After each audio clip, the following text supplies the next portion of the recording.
Today I want to talk about Dire Grove and why I can no longer play it on my computer. It's not necessarily a long story, but it's one that I just kind of want to just get into real quick. So Dire Grove came out in 2009, and when I first played it, I actually played it on my Mac because I started playing these games in college, and I had a Mac in college. Once I graduated from college, I got a new computer, and that computer was specifically Windows. And apparently, for whatever reason, Dire Grove does not play on Windows 10. Now this is interesting because every other game in the Mystery Case files works on Windows 10. There were 5 games that were made before Dire Grove, and all of them work, but for whatever reason, Dire Grove doesn't.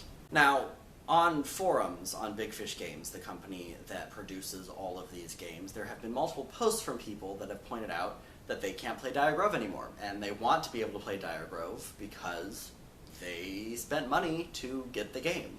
And Big Fish Games has kind of gone out of their way to not answer the question of why it doesn't work. They just kind of give a generic, well, some of the games don't, but they don't say they're trying to fix it or do anything like that. In fact, the last kind of forum that I went to where people were talking about it, Big Fish Games basically stopped comments from being put on it at all and just shut down conversation about it. And it is frustrating because, again, I really like this game and a lot of other people really like this game. And we all did spend money to get this game that we now can't play, and it seems like Big Fish Games is not only not doing anything about it, but they're actively ignoring everybody who is just trying to get their money's worth out of this game that they purchased.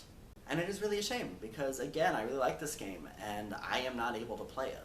I was lucky when I was going through my most recent playthrough of these games, because I had a friend who had a Mac, and she was nice enough to lend me her Mac so I could finally play this game again, because it had been a while at this point, probably since I got my computer back in 2015. And so yeah, that's it. Doesn't work on Windows 10, and it doesn't look like it's going to anytime soon, and that's a little upsetting because I really like this game. So that's that story. Again, not a very long one, but I did kind of want to address that because I do think it's important to know the full story, and I didn't want to get into it in the review itself because the review is more positive, so I just kind of wanted to make sure y'all knew what happened there. So with all of that being said, I will see all of you tomorrow.